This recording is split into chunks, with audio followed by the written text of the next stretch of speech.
दोस्तों, मेरा नाम राशिद ज़हीर है और आप देख रहे हैं ऑनलाइन न्यूज़ इंडिया। आपको एक खबर के पीछे की खबर बताने के लिए हाजिर हुआ। अडानी साहब को कौन नहीं जानता, लेकिन कुछ भविष्यवाणी पहले ही हो जाती हैं।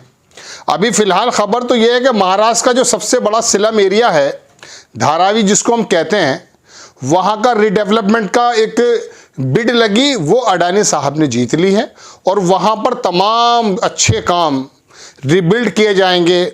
उन झोपड़ी जो वहाँ पर बनी हुई है, समंदर की तरह दिखती है, उसको हटा करके वहाँ पे डेवलपमेंट का काम किया जाएगा। लेकिन खबर ये नहीं है, खबर के पीछे की खबर मैंने आपसे कहा, वाईएसआर तेलंगाना के जो चीफ मिनिस्टर हैं, उनका सोशल मीडिया कन्वीनर टीआरएस, उसने इस खबर को ट्वीट किया था कितने दिन पहले। जो ये बिड लगी है, जो ये बोली लग करके अडानी समूह ने इस वाली बोली को जीता है, वो मैं आपको पूरा विस्तार से बताऊंगा। बीबीसी की खबर है, लेकिन मैं आपको 15-20 दिन पहले ले जाना चाहता हूं। आपकी स्क्रीन पर खबर है, वाईएसआर ने इसको ट्वीट किया कि महाराष्ट्र ने रिसीव की 3 बोली, 3 बिड्स फॉर द 20,000 करोड़ रुपए का प्रोजेक्ट है जो रिडेवलप किया जाएगा। एशियन लार्जेस्ट स्लम एरिया है वो, आपको मालूम ही है, धारावी इन मुंबई। किसने की? महाराष्ट्र गवर्नमेंट ने 3 बोलियां की हैं, जो है कबूल की हैं, एक्सेप्ट की हैं।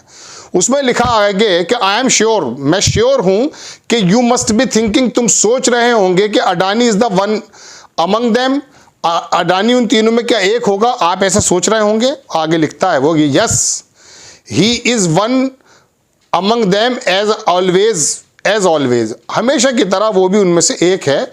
ये पहले बता दी। तारीख है जनाब वाला 16/11/2022। अब देखिएगा, आज तारीख हो गई है लगभग 30 नवंबर। अब 14 दिन के बाद की खबर इन्होंने ट्वीट की, यानी कि 29 तारीख कल की, कि India tech infra Adani group ने जीती एशिया की सबसे बड़ी स्लम जो है उसका रिडेवलपमेंट प्रोजेक्ट धारावी में जो है इन मुंबई, विद कितने रुपए में? 5,069 करोड़ रुपए में खरीद ली गई है। डीएलएफ ग्रुप इसमें दूसरा था। सबमिटेड बिड उन्हें 2,000 रुपए की ही सिर्फ लगाई थी वो, और लेकिन 5,069 करोड़ रुपए में अडानी साहब ने खरीद ली। अब आप कहेंगे कि साहब अच्छा काम करते हैं तब भी आपको दिक्कत होती है। हमें कोई दिक्कत नहीं होती, हमारा काम तो सिर्फ और सिर्फ खबर का देना होता है। आपको खबर के पीछे की खबर अगर नहीं मिलेगी तो आप क्या करेंगे? एक तरफ देखेंगे। एक बुजुर्ग का मकौला बताता हूं मैं आपको कि नज़र के सामने की तो सुई भी नज़र आ जाती है, लेकिन अगर कमर के पीछे हिमालय पर्वत भी हो तो वो नज़र नहीं आता। हमारा काम तो यह है कि कमर के पीछे का जो हिमालय पर्वत है और यह सुई है, वो आपके सामने रख देना, बाकी आपकी समझ है। आप किसी धार्मिक एजेंडे के अनुरूप सोचते, चलते, करते, बोलते हैं, आपकी मर्जी, वरना देश की स्थिति को सामने रखना रियल मीडिया की जिम्मेदारी है।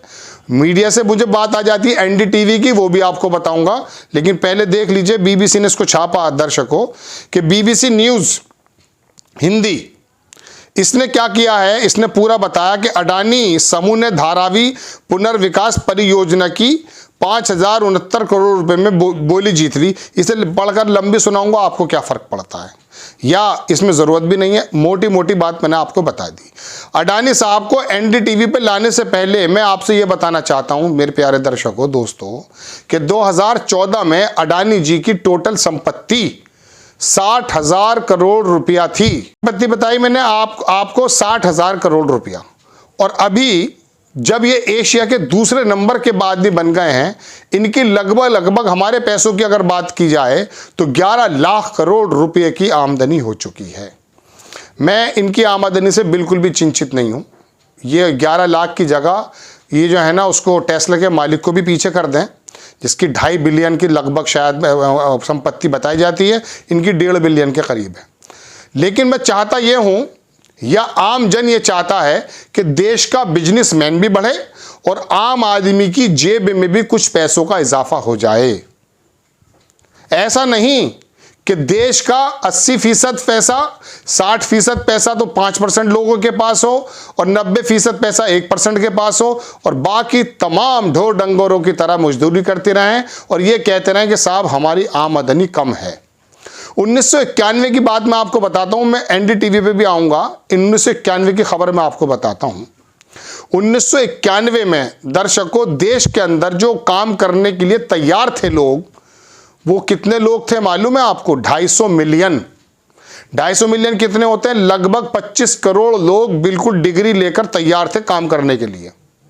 और 1991 में हमारा वर्कफोर्स तो इतना था, वर्कफोर्स बोलते हैं कि काम करने के लिए तैयार लोग डिग्री सहित और स्किल सहित। और कितने लोग काम कर रहे थे? काम कर रहे थे साहब 23 लाख लोग। अब बात सुन लीजिए, अब चल रहा है 2022, लोग कितने तैयार हो गए? 50 मिलियन, लगभग 50 करोड़ लोग तैयार हैं। और काम करने वाले लोग कितने हैं? मैं 25 लाख नहीं कह रहा था, 23 मिलियन बोला था जब, 23 मिलियन और अब है 32 मिलियन, यानी कि 7, 8 या 9 मिलियन का जो है टोटल डिफरेंस है। मैं थोड़ा शब्दों में बिलियन मिलियन में थोड़ा कंफ्यूज हूं, चूंकि मेरे पे डाटा पुराना याद है मुझे। तो आप ध्यान रखिए कि पहले तो 250 करोड़ लोग तैयार थे, काम करने वाले कितने लोग काम कितने कर रहे थे?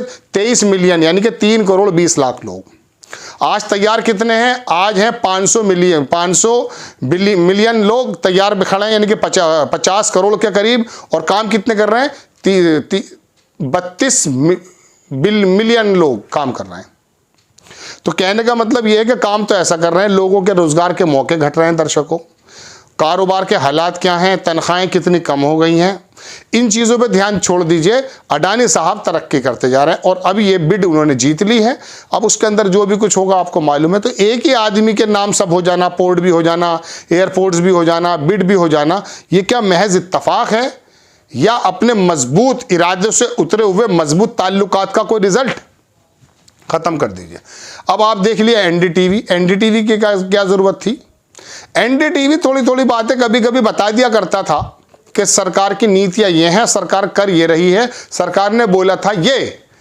अडानी जी ने क्या काम किया? उसको खरीद लिया। प्रणव राव ने बताया कि वो भी कमेटी से बाहर आके इस्तीफा दे चुके हैं।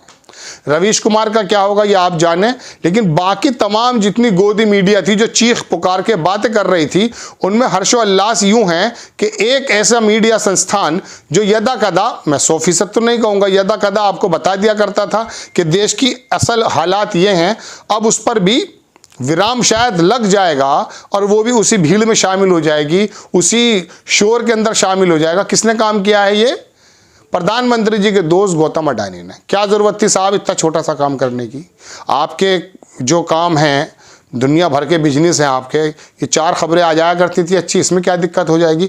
इसकी शुरुआत जब ही हो गई थी द क्विंट के, जब क्विंट खरीदा था इन्होंने। मैं एक बात आपको पहले ही बता चुका हूँ, क्विंट जब खरीदा कुछ हिस्सेदारी खरीदी थी और वो पुगलिया साहब जो क्विंट को देखते हैं वही एनडीटीवी के वो बनेंगे। और 2014 में जब प्रधानमंत्री मोदी जी ने प्रधानमंत्री बने थे, उसी वक्त चैनल 18 खरीदा गया था, मुकेश अंबानी ने खरीदा था। तो ज़बानें खरीद ली गई हैं, खबरों के जो देने के तमाम जो आयाम हैं, तमाम प्लेटफॉर्म्स हैं, वो भी खरीदे जा रहे हैं। और बाकी जो निर्भीक आवाज़ें हैं, कोई पत्थर पर बैठकर खबर पढ़ रहा है, कोई कहीं बैठकर खबर पढ़ रहा है, ये हालात कर दिए साहब। लेकिन चलिए, सोशल मीडिया किसी हद तक आप तक बात पहुंचा देती है।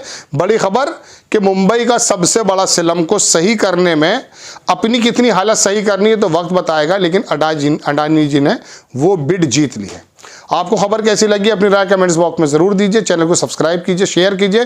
नेक्स्ट टाइम किसी खबर के साथ आता हूं। जय हिंद। इस खबर को अभी लाइक करें, शेयर करें, अभी चैनल को सब्सक्राइब करें और घंटी जरूर दबाएं।